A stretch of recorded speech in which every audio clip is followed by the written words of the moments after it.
Señor, enséñanos a orar. Estamos viendo esta serie y última, parte 3. Bienvenidos todos. Les invito a que abran su Biblia en Mateo 6, del 9 al 15. Son textos ya conocidos, pero en este caso vamos a desglosar desde el punto de vista de la oración.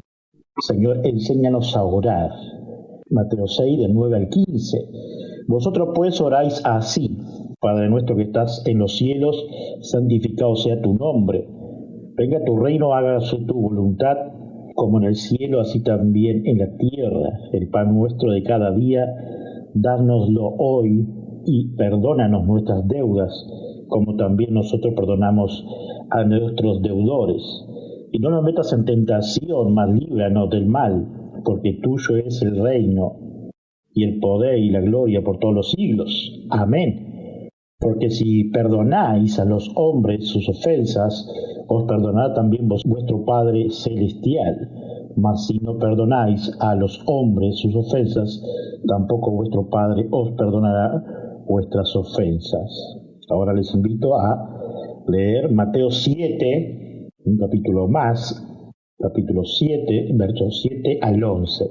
Pedid y se os dará, buscad y hallaréis, llamad y se os abrirá. Porque todo aquel que pide y recibe, y el que busca halla, porque todo aquel que pide recibe, y el que busca halla, y el que llama se le abrirá. ¿Qué hombre hay de vosotros que si su hijo le pide pan, le dará una piedra? ¿O si le pide un pescado, le dará una serpiente? Pues si vosotros siendo malos sabéis dar buenas dádivas a vuestros hijos, cuanto más vuestro Padre que está en los cielos dará buenas cosas a los que le pidan. Oremos. Señor, te damos gracias por tu gran amor y misericordia, por poder abrir tu escritura, analizarla, verla. Oh Señor, enséñanos ahora cada día y que podamos perseverar en ella. Y gracias, Señor, por sostenernos cada día. Amén. Ahora, la prédica del pastor Daniel Batista. Una vez más, bienvenidos todos. Estamos viendo Mateo 6, del 9 al 15, y Mateo 7, del 7 al 11, en el tema Señor, enséñanos a orar. El alcance de la oración. En Santiago 5, 13 al 15 dice: ¿está alguno entre vosotros afligidos? Hermanos, esto es un misterio para cada uno de nosotros, pero en Dios es una claridad para su soberanía, voluntad para efectivizar la sanidad en las enfermedades. ¿Cuál es la realidad que oculta esta misteriosa frase de Jesús? Bienaventurados los que sufren. ¿Quiénes son los afligidos? ¿Cuál es la situación interior que determina su actitud? Recordemos cuando Jesús llora por su ciudad o por su amigo Lázaro, recién fallecido. Es un llanto que sale de una dramatización contradictoria interna. Cuando una persona se expresa con el gesto de las lágrimas, es porque se siente desgarrada por la comparación entre el deseo y la visión interior del reino de Dios y de su plenitud de vida y paz, y la visión contradictoria de muerte que la rodea. No se trata, pues, de una simple emoción negativa por la privación de un bien que no era querido. Se trata de un desgarrador contraste entre el sumo bien de Dios, el don de su amistad y las intolerables situaciones de miseria y de muerte que nacen del rechazo del amor de Dios. La aflicción proclama como bienaventuranza, fluye de una mirada contemplativa hacia el misterio infinito de Dios y a la vez de una consideración llena de amor, ternura, compasión sobre la condición humana. Por eso esta actitud es propia de los santos, es decir, de quienes han sabido mirar con amor y realismo al hombre, habiendo sido sus ojos purificados y hechos compasivos por la visión de Dios. Comprendemos entonces que la santidad no consiste en evadir de los humanos ni en perderse en los sueños. La santidad es la capacidad de captar con una mirada pura el drama del ser humano, sus sufrimientos y la contradicción de su situación histórica. Esto es sacado de Diccionario Espiritual. Al margen de esto, Cristo es 100% Dios y hombre. Sigue diciendo el texto Santiago 5, haga oración. Ante todo debemos orar. Eso nos exhorta, nos dice Santiago, ponerlo en Cristo todas nuestras aflicciones en oración. Confiar en la fortaleza en fe para que en nosotros miremos solo a Él, aunque sin dejar de acudir a los doctores para conseguir aliviar al cuerpo. ¿Está alguno alegre? Cante alabanzas. Una de las actitudes que el apóstol Pablo y Silas, cuando comenzaron a cantar y a orar en la cárcel, las paredes, las puertas, sus cadenas se rompieron y quedaron todos libres, inclusive los que tenían otros credos, y ninguna vida se perdió, ni huyeron de la cárcel. Esto nos lleva a nosotros a hacer lo mismo, del ejemplo a la realidad. La pregunta que nos hacemos como todo humano, aunque esté pasando por pruebas inéditas, sí, claro que sí. ¿Acaso lo que le pasó a la viuda que perdió su hijo y cuando estaba llevando su cuerpo para enterrar y chocó en esa calle donde venía Jesús? Leamos el texto Lucas 7, 11 al 17. Jesús resucita al hijo de la viuda de Naín. Aconteció después que él iba a la ciudad que se llamaba Naín. Esto significa aquel quien es grato conocer. ¿Se da cuenta el nombre? E iban con el muchacho de sus discípulos y una gran multitud. Cuando llegó cerca de la puerta de la ciudad, he aquí que llevaba a enterrar a un difunto, hijo único de su madre, la cual era viuda, y había con ella mucha gente de la ciudad. Y cuando el Señor lo vio, se compadeció de ella y le dijo, no llores. Y acercándose, tocó el féretro, y los que le llevaban se detuvieron. Dijo, joven, a ti te digo, levántate. Entonces se incorporó el que había muerto y comenzó a hablar y lo dio a su madre. Y todos tuvieron miedo y glorificaban a Dios, diciendo, un gran profeta se ha levantado entre nosotros. Un gran profeta se ha levantado entre nosotros. Y Dios ha visitado a su pueblo. Y se extendió la fama de él por toda Judea y por toda la región de alrededores. Hemos leído Lucas 7, 11 y 17. Sigue diciendo el texto que estamos analizando de Santiago 5, 15. Y la oración de fe salvará al enfermo, en este caso al muerto, allí en esos textos que hemos leído. Cuando leemos el texto podemos decir que el enfermo va a ser sanado. Este es un punto de análisis, pero también cuando el anciano o el responsable que administra dicha situación frente al enfermo, al orar, le ayudará al enfermo a fortalecer su fe. Eso no quiere decir que hay una invasión a la privacidad de la persona enferma, sino que él mismo da permiso para que sea eficaz. Desde la fe del anciano ayudará al enfermo y a la familia a confiar más en Cristo. Pero que hay que dejar en claro algo. Toda intención humana es el querer que el enfermo se mejore y salga de hacer lo que de costumbre lo hace en su cotidianidad diaria.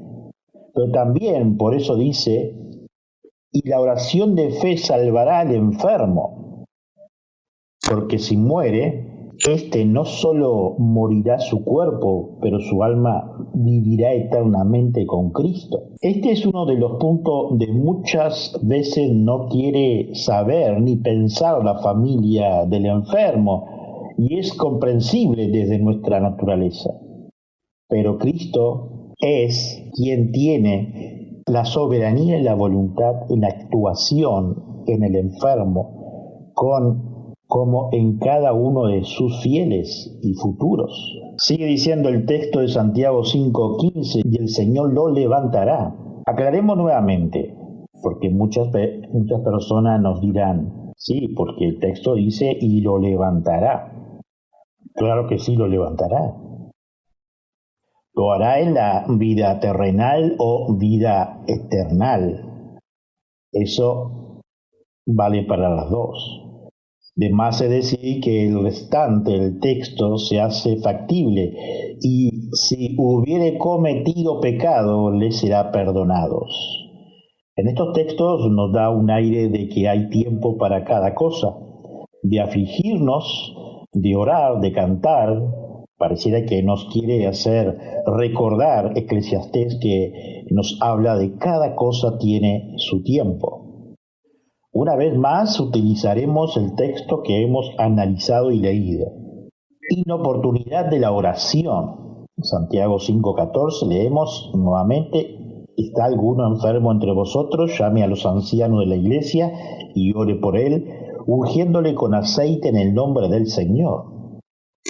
¿Por qué no obtener respuesta de mis oraciones? ¿Acaso estoy orando mal? B, ¿por qué a él sí y a mí no? C, ¿es consecuencia o causa de nosotros o de un tercero que no me contesta? D, se dice que debo de perseverar en oración y hace ya años que oro por tal cosa y no tengo respuestas. ¿Por qué? Así podríamos seguir haciendo más preguntas y quizás buscando razones para socavar nuestra vida ética y moral que tiene o no que ver. Lo pedido puede ser beneficioso para nosotros o no es lo mejor para ti, no es el tiempo correcto, conocer poco a Dios. No entiendes la escritura por falta de lectura y por eso no lo sabes. No sabemos pedir.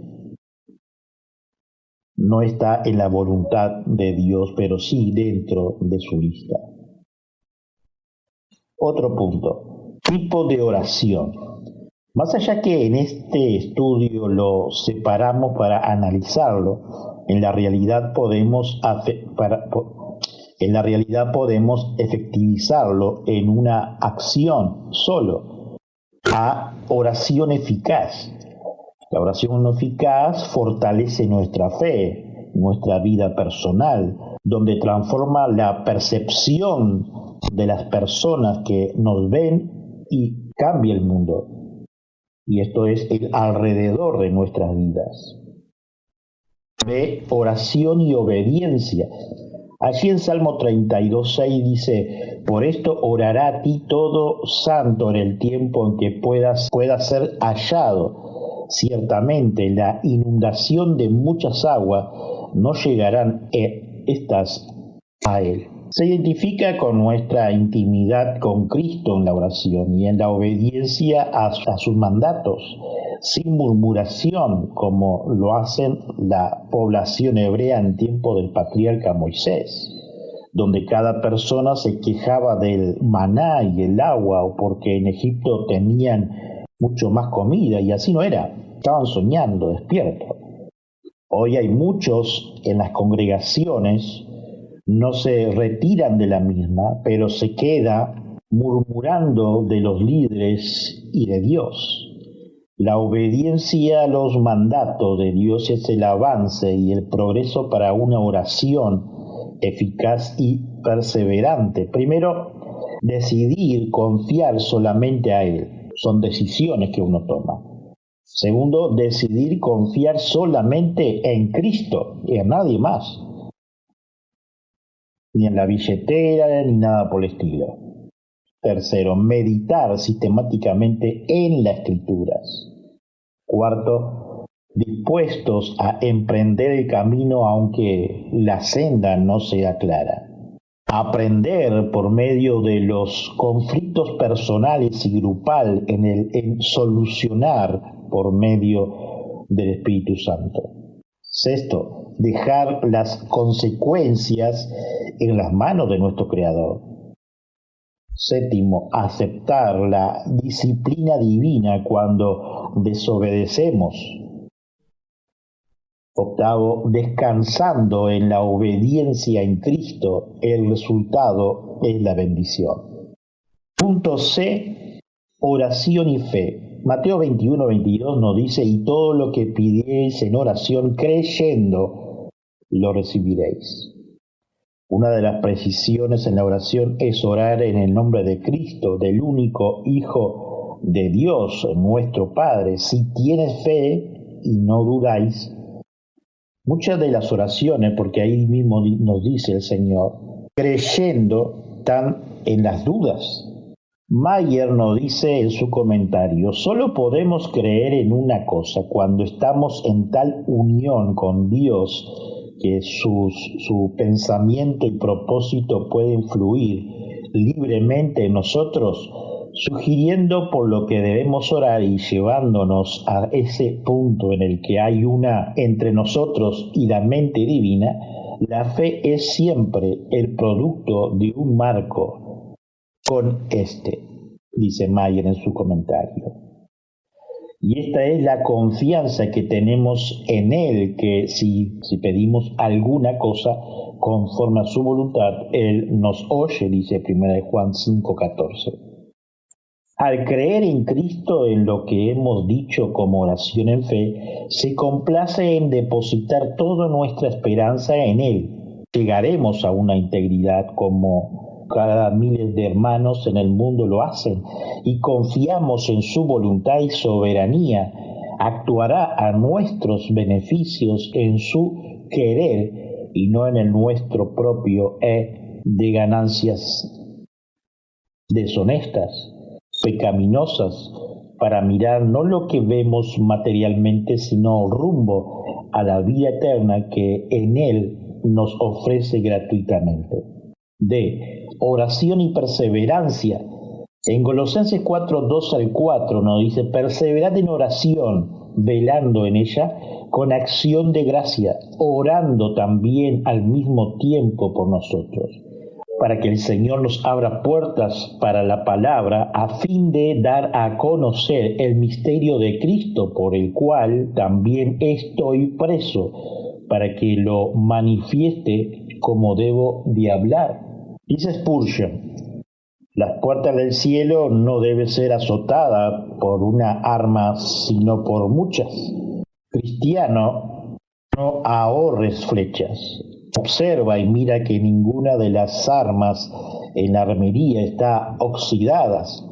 Rodea el trono de Dios con cientos de manos y mira a la promesa con un centenar de ojos. Tú tienes un gran trabajo delante de ti, pues tú debes de mover el brazo que mueve al mundo. Observa pues por cualquier medio para mover ese brazo, mira que ejerzas cada persona, que use todos los argumentos, que luches con toda tu fuerza, dice Spurgeon. A veces pienso que los buenos hombres que dividieron la Biblia en capítulos, porque no está en capítulos en el original, deben haber esperado que no leamos este mensaje a los maestros, como él lo había puesto en otro capítulo.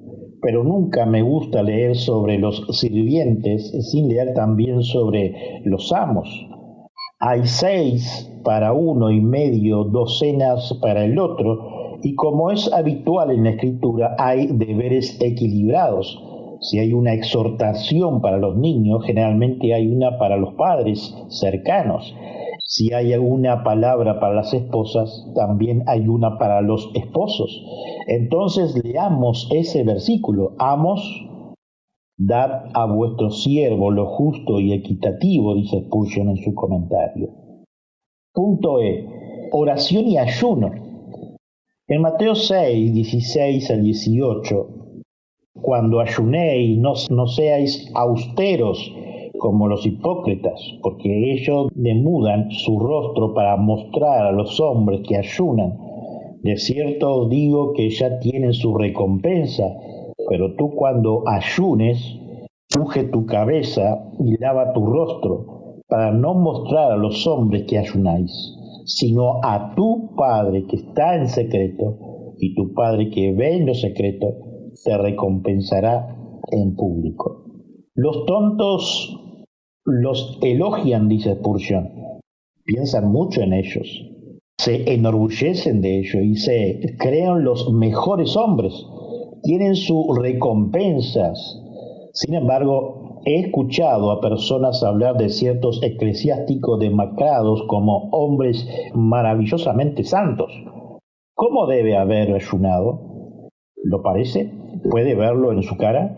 Probablemente producido por una falla en su digestión, mucho más probable que por cualquier otra cosa, y si vamos a suponer que la sobriedad de una persona debe ser la muestra de su santidad, entonces el esqueleto viviente era un santo a la perfección, pero nos dejamos engañar por tonterías como estas. El cristiano ayunó, pero se cuida de que nadie lo sepa. No lleva ningún anillo o prenda incluso cuando sus corazones están apesadumbrados. Muy a menudo se pone un aire alegre, no sea que por cualquier medio comunique a los demás un dolor innecesario, y estará alegre y feliz, aparentemente en medio de la compañía, para evitar que estén tristes, pues le basta con estar triste él mismo y triste ante el rostro de su Padre, dice Spurgeon. F. Oración sin cesar. En 1 Tesalonicenses 5, 15, 17, mirad que ninguno pague a otro mal por mal, antes seguid siempre lo bueno, uno para con otros y para con todos, estad siempre gozosos, orad sin cesar. Aquí sigue una cadena de procedimientos cristianos, una cadena de oro, dice Spurgeon. Regocíjate para siempre. No desprecien sus operaciones, ni en ustedes, ni en sus hermanos. No lo apeguen con negligencia, mucho menos con oposición abierta, dice Spurgeon. A quien se nos presenta algunas características dominantes de la iglesia primitiva, dice Berkeley. Era una iglesia que cantaba. Los cristianos originalmente siempre estaban listos para romper a cantar. En la descripción que nos hace el apóstol Pablo de las reuniones de la iglesia de Corintio, encontramos que el canto era una parte integral. 1 Corintios 14, 1, 1 Corintios 14, 15 y verso 26. Cuando piensa en la gracia de Dios saliendo al encuentro de los gentiles, le recuerda el dicho jubiloso del salmista: te alabaré entre los gentiles y cantaré a tu nombre. También tenemos como referencia Romanos 15, versículo 9, Salmo 18, verso 49. Los cristianos se hablaban entre sí con salmos e himnos y canciones espirituales, cantando y teniendo en su corazón el Señor. Efesios 5, verso 19. La palabra de Cristo moraba en ellos y mediante salmos e himnos y canciones espirituales, cantos de gratitud en sus corazones, al Señor, como referencia a Colosenses 3:16. Tenían tal alegría en el corazón que les salían por los labios en cánticos de alabanza por la misericordia y la gracia de Dios. Es un hecho que el mundo pagano siempre ha estado lúgubre, cansado y atemorizado. En contraste con él, el acento del cristiano es la canción jubilosa. Eso fue lo que impresionó a Juan Bunyan cuando escuchó a las 4 ancianas pobres que estaban hablando, sentadas al sol a la puerta de una casa. Me parecía que hablaba como impulsados por la alegría. Cuando el mártir Bilney captó la maravillosa de la gracia redentora, dijo, fue como si amaneciera de pronto en medio de una noche oscura. Archibald Land Fleming, el primer obispo de Ártico, cita el dicho de un cazador esquimal: antes de que usted viniera, el camino estaba oscuro y teníamos miedo. Ahora ya no lo tenemos porque las tinieblas se han disipado y todo está luminoso yendo por el camino de Jesús. La iglesia ha sido siempre cantarina. Cuando Plino, el gobernante de Bitinia, escribió al emperador Trajano el año 111 después de Cristo para informarle acerca de la nueva secta de los cristianos, le dijo: tienen costumbre de reunirse en días señalados antes que se haga de día y cantan alternadamente un himno a Cristo como un Dios. En la sinagoga ortodoxa judía no hay música desde la caída de Jerusalén en el año 70 después de Cristo, porque cuando hacen el culto recuerdan una tragedia, pero en la iglesia cristiana desde sus comienzos hasta ahora no falta la música de alabanza, porque los cristianos recuerdan un amor infinito y disfrutan con gloria presente. Otra caracterización notable de la iglesia primitiva era que era una iglesia sanadora. En eso heredó la tradición del judaísmo. Cuando un judío estaba enfermo, iba al rabino antes que el médico y el rabino le ungía con aceite, que el medio griego Galeno llamaba la mejor de todas las medicinas, y oraba por él. Pocas comunidades habrá habido tan pendiente de sus enfermos como la iglesia primitiva. Justino Mártir escribía que los cristianos curaban innumerables endemoniados que los otros exorcistas habían sido incapaces de curar, y todos los tratamientos habían resultado ineficaces. Irineo escribió, ya avanzado el segundo siglo, nos cuenta que los enfermos se curaban mediante la imposición de mano.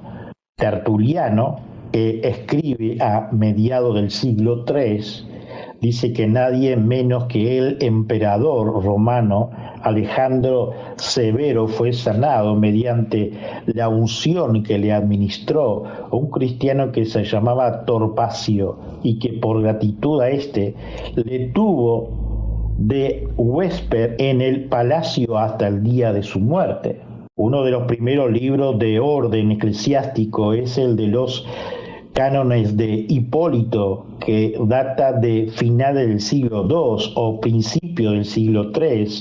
Se establecen que los que tengan el don de sanidad han de ordenarse como presbítero o anciano después de que se hagan una investigación para asegurarse de que realmente poseen ese don y que proceden de Dios.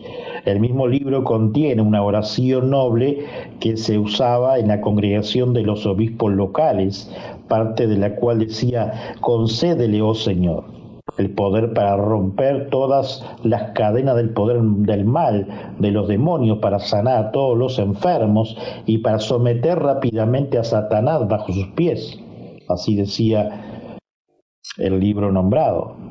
En las cartas, dice Berkeley, clementinas se determinan los deberes de los diáconos, que incluyen la regla que los diáconos de la iglesia se muevan inteligentemente y actúen como ojo para el obispo, que descubran a los que están enfermos en las carnes y los traigan a la noticia del cuerpo principal, que no los conozca para que los visite y suplan sus necesidades. En la primera carta de Clemente, la oración de la iglesia es: sana a los enfermos, levanta a los débiles, anima a los desalentados. Un código muy antiguo establece que cada congregación debe nombrar por lo menos a una viuda para que se cuide de las enfermedades. La iglesia usó la unción regularmente durante siglos como un medio para sanar a los enfermos.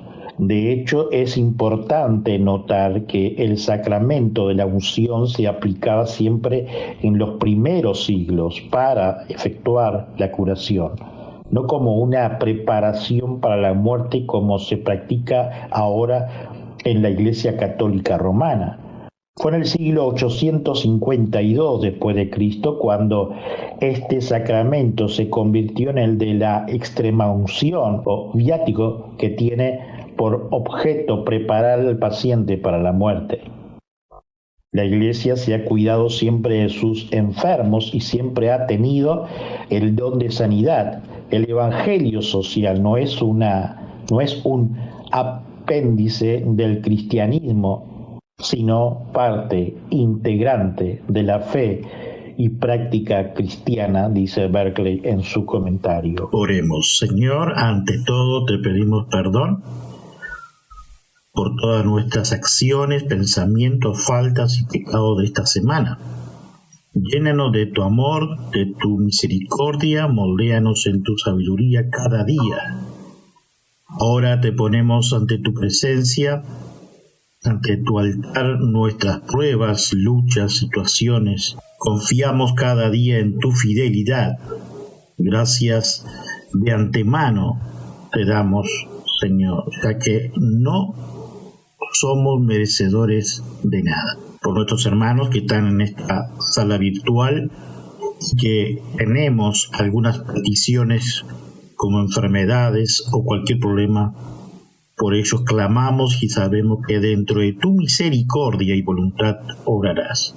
Por nuestros conocidos te pedimos, por nuestro amigo Pastor Gustavo Melo, su familia, congregación, su liderazgo allí en Rivera, sus reuniones y los futuros proyectos. Te pedimos por el Pastor Gustavo y Erika, su congregación en Toledo, Canelones, que provea de medios y recursos para su construcción de su iglesia y suplas de cada necesidad de los hermanos. Por los hermanos y amigos que nos escuchan por las redes sociales y nuestra emisora Radio Reformada. Cristo amado, por los hermanos que están pasando problemas emocionales, psicosomáticos, espirituales, inclusive económicos, tú estés tomando el control y enseñando a cada uno por medio de tu escritura. Pedimos que provea de trabajo a quien lo necesiten, herramientas para los emprendedores y clientela, sabiduría para quienes están estudiando para sus proyectos de vida, inteligencia para los futuros pastores, ancianos y diáconos de las congregaciones de sana doctrina en nuestro país. Seguimos orando por los matrimonios, que seamos fieles en tu palabra, condúcenos por medio de tu escritura, capacítenos en tu Espíritu Santo para que instruyamos en lo moral y ético con sabiduría a nuestros hijos. Gracias, Padre bueno, por cada familia pastoral, de cada congregación que lleva tu sana doctrina en diferentes países del mundo y a todos aquellos que conocemos que son amigos en Uruguay. También oramos por los misioneros que quizás en este preciso momento están siendo apresados, privados de su libertad, están lejos de su familia, llevando las buenas nuevas de Cristo en lo recóndito de este mundo. Padre eterno, por su matrimonio, sus familias y sus hijos. Oramos por cada congregación, misión o agencia misionera de sana doctrina que están en los países que son difíciles la evangelización y sostener una congregación. Señor, estés protegiendo y dando sabiduría e inteligencia. Confiamos, Cristo, dicha protección. Te ponemos en tu presencia, Señor, a los gobiernos de cada país del mundo, presidente, vicepresidente, parlamentos, senadores, diputados, ministros y entes autónomos. Padre, te pedimos sabiduría por cada uno de los nombrados. Si hay hermanos entre ellos y tienen la oportunidad de presentar tus buenas nuevas del Evangelio, hazlo, Señor, dentro de tu misericordia. Gracias, Padre amado. Cristo Jesús, te ponemos ante tu presencia a cada país que están enfrentando alguna pandemia, por los médicos, enfermeros y también por el sistema socioeconómico de cada país.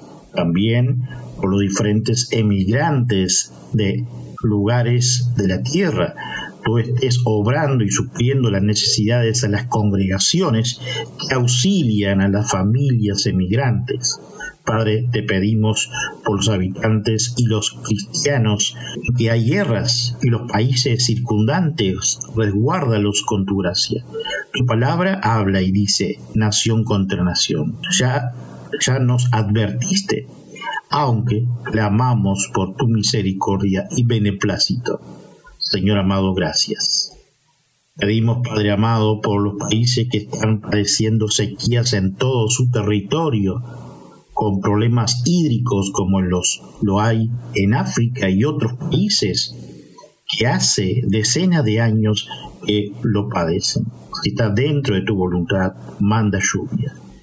Clamamos, Señor amado, que apacigüe las tormentas, huracanes, las actividades volcánicas, incendios, tsunamis y terremotos en diferentes países que lo sufren.